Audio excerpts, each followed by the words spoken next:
అంటే నా వైఫ్కి ఫోన్ వచ్చింది, ఇట్లా ఫైర్ యాక్సిడెంట్ అయింది, స్కూల్ మన సమ్మర్ క్యాంప్ స్కూల్ నుంచి ఫోన్ చేశాను. వెళ్ళి చూస్తే చాలా, నేనేదో చిన్నపాటి అగ్ని ప్రమాదం అనుకున్నాను కానీ ఈ స్థాయిలో ఉంటుందని నాకు తెలియలేదు. ఇది వెంటనే నేను కానీ మీ ఎలా జరిగింది అంటే ఎలా ఉన్నారో కూడా నాకు ఇంటెన్సిటీ సీరియస్నెస్ నాకు తెలియలేదు. అంతా బాగుంటుంది అనుకున్నాను. చూస్తే ఇప్పుడు తనని ప్రస్తుతం హాస్పిటల్లో జాయిన్ చేశారు, బ్రాంకోస్కోపీ పెడతా ఉన్నారు. Very tragic news. పాపం తన పక్కనే కూర్చున్న క్లాస్మేట్ మొత్తం 3rd degree బర్న్స్, తినికి కూడా కొంత బర్న్స్ అని చెయ్యి మీదను కాలు మీద, లోపల చాలా వరకు స్మోక్ అంతా వెళ్ళిపోయింది గుండెలు లంగ్స్లోకి. దానికోసం ఇప్పుడు బ్రాంకోస్కోపీ చేస్తూ ఉన్నారు. ఆల్రెడీ ఇంకో పసిబిడ్డ కూడా చనిపోయింది. చాలా బాధ అనిపించింది.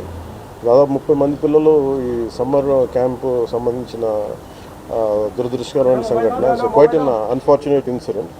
సో ఈ క్రమంలో నాకు ప్రత్యేకించి ఈ సందర్భంగా నాకు ప్రత్యేకించి ఫోన్ చేసి గౌరవ ప్రధానమంత్రి శ్రీ నరేంద్ర మోదీ గారు నాకు ఫోన్ చేసి పరిస్థితి గురించి వాకప్ చేసి ఆయన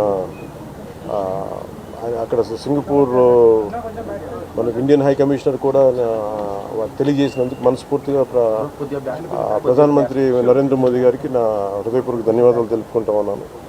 అలాగే మీటింగ్లో ఉండగానే నారా చంద్రబాబు నాయుడు గారు, గౌరవ ముఖ్యమంత్రి నారా చంద్రబాబు నాయుడు గారికి ఫోన్ చేసి కూడా వాకప్ చేశారు. వారికి కూడా కృతజ్ఞతలు తెలియజేస్తాను.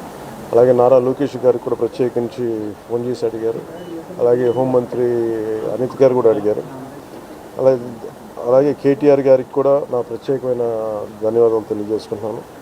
అలాగే ఆంధ్రప్రదేశ్ మాజీ ముఖ్యమంత్రి శ్రీ జగన్మోహన్ రెడ్డి గారికి కూడా నా ధన్యవాదాలు తెలియజేస్తాను. తమిళనాడు మాజీ ముఖ్యమంత్రి శ్రీ ఎడప్పాడి పళనిస్వామి గారికి, కేంద్ర మంత్రులు కిషన్ రెడ్డి గారికి, బండి సంజయ్ గారికి, ఆంధ్రప్రదేశ్ ఉపసభాపతి రఘురామకృష్ణరాజు గారికి, రాష్ట్ర మంత్రులు అచ్చెన్నాయుడు గారు, నాదెండ్ల మనోహర్ గారు, దుర్గేష్ గారు, బీజేపీ ఓబీసీ మోర్చా అధ్యక్షులు doctor K Lakshman garu, BRS working president Shri KTR garu, అలాగే మిగతా ఎంపీలు, ఎమ్మెల్సీలు హరీష్ రావు గారికి, అలాగే ఆంధ్రప్రదేశ్ గవర్నర్ జస్టిస్ అబ్దుల్ నజీర్ గారికి, తెలంగాణ రాష్ట్ర ముఖ్యమంత్రి గౌరవ ముఖ్యమంత్రి రేవంత్ రెడ్డి గారికి, పౌర విమానయాన శాఖ మంత్రి శ్రీ రామ్మోహన్ నాయుడు గారు, ప్రతి ఒక్కరికి పేరు పేరున ధన్యవాదాలు. అలాగే